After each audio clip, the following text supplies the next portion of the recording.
আমি আজকে ছোলা ভুজিয়েছি। আজকে সকালেই ঘুম থেকে উঠে ছোলা ভুনা মুড়ি খাবো। তো আজ রবিবার, তো চলুন আমি ছোলাটা কীভাবে ভুনি সেটা আপনাদের সাথে শেয়ার করছি। ফার্স্টে আমি কড়াইটাকে সেদ্ধ করে নেবো। ছোলাটাকে আগে আমি কুকারে ধুয়ে একটা দিয়ে দুটো সিটি মেরে নেবো। কুকারে ছোলাটা দিয়ে আমি গ্যাসটা ধরিয়ে নেবো, ওভেনটা অন করে নিচ্ছি। এবার এটা সিটি পড়তে থাক, তারপরে আমি আলু পেঁয়াজ বানিয়ে নিই। কুকারে সিটি পড়ে গিয়েছে, এবার এটা আমি নামিয়ে নেব। নামিয়ে নেওয়ার পর গ্যাসের মধ্যে আমি এটা ফ্রাই প্যান বসিয়ে নিলাম, একটু গরম হতে থাক। এবার আমি সর্ষের তেল দিয়ে দেবো। তেলটা একটু গরম হতে থাক।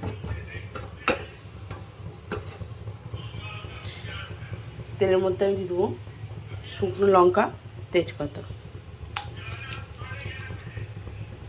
ভালোভাবে নেড়ে নেব।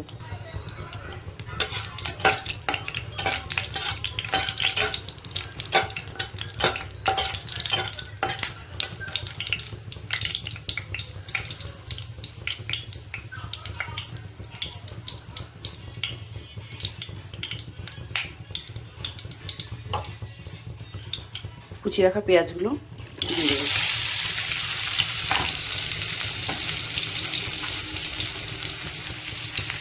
পেঁয়াজগুলো দিয়ে ভালো করে নেড়ে চেড়ে নেব। পেঁয়াজটা নরম হয়ে থাক, তাহলে তো আমার কড়টাকে আমি চাটা দিয়ে আছি। এখানে পেঁয়াজটা নরম হয়ে গিয়েছে। এবার এর মধ্যে আমি দিয়ে দেবো 2 চামচ আদা রসুন বাটা পেস্ট করে রেখেছি।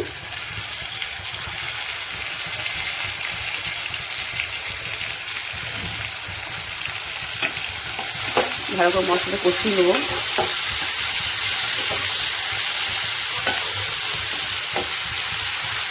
অল্প একটু জল দেবো, অল্প একটু লবণ দিয়ে দেবো।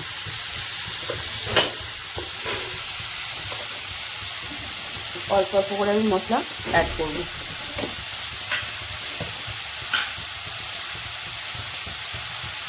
ফার্স্টে দিয়ে দেবো হলুদ গুঁড়ো,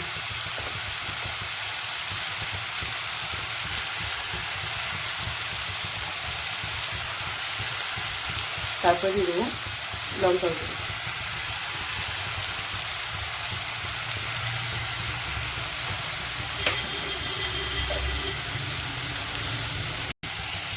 তারপর পরের মতো জিরের গুঁড়ো,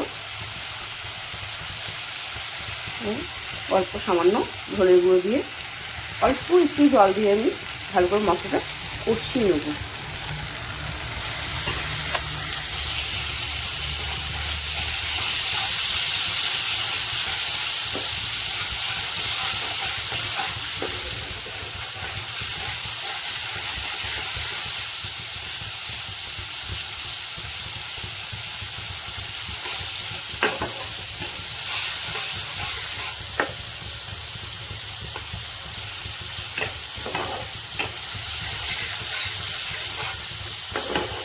মশলাটা একটু ভালো করে কষানো হয়ে যায়। চলুন এই ফাঁকে আমি ডিমগুলো সেদ্ধ করে নিই। মর্নিংয়ে ডিম সেদ্ধ না খেলে মর্নিংটা ঠিক জমে না। আমি এখানে 4টে ডিম সেদ্ধ করে নেব। আমি ডিমগুলো ইন্ডাকশানে সেদ্ধ করে নেব।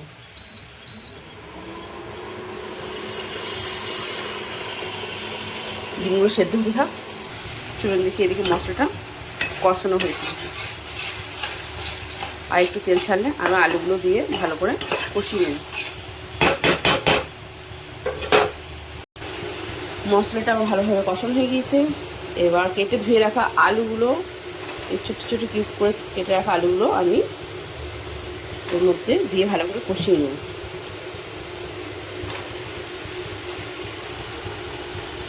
এবার এগুলো আমি ভালো করে নাড়াচাড়া দিয়ে কষিয়ে নিই।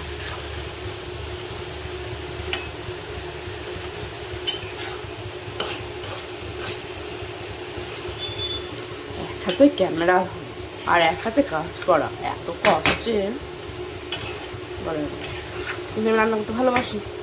আর এই যে রান্নাগুলো আমি ভালোবাসি, এইগুলো যে বন্ধুদের সাথে শেয়ার করবো না সেটা তো হয় না।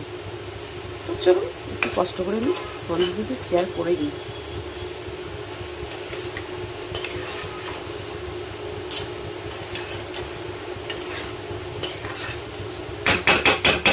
এবার একটু চাপা দিয়ে রাখবো যাতে আলুটা একটু সেদ্ধ হয়ে যায়। চলুন চাপা দিয়ে রাখি। জলটা অনেক শুকিয়ে গিয়েছে, এর মধ্যে আমি দিয়ে দেবো সেদ্ধ করে রাখা ছোলা কলা। এবার এটাকে ভালো করে নাড়াচাড়া করে দেবো।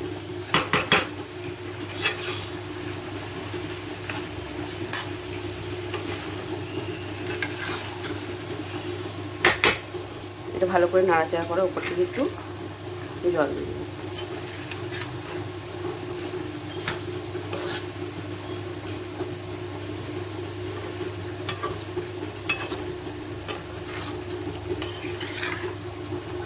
জলটা না দিলেও চলবে, হাঁপে হাঁপে করা হয়ে যাবে, কিন্তু আমি একটু সামান্য জল দেবো, একটু অল্প পরিমাণ মতো জল দিলাম যেহেতু আলুটা ভাঁপে সেদ্ধ হয়ে যাবে। এবার আমি এটা চাপা দিয়ে রেখে দেবো।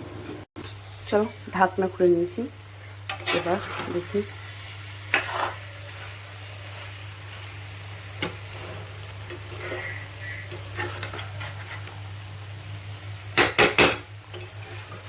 ভালো করে নাড়বো ভাবছি, সেটাও করতে পারছি না, একটা হাতে কি কাজ হয়।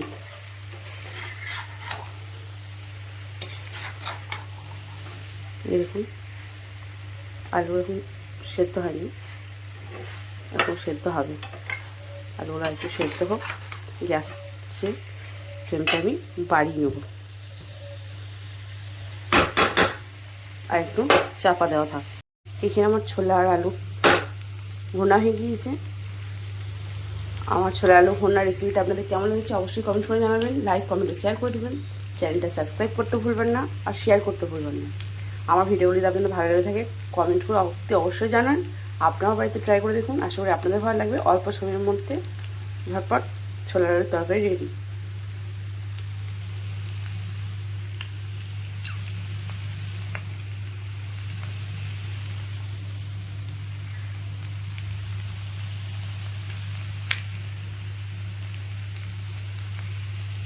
টাটা, আমি এখানেই শেষ করছি।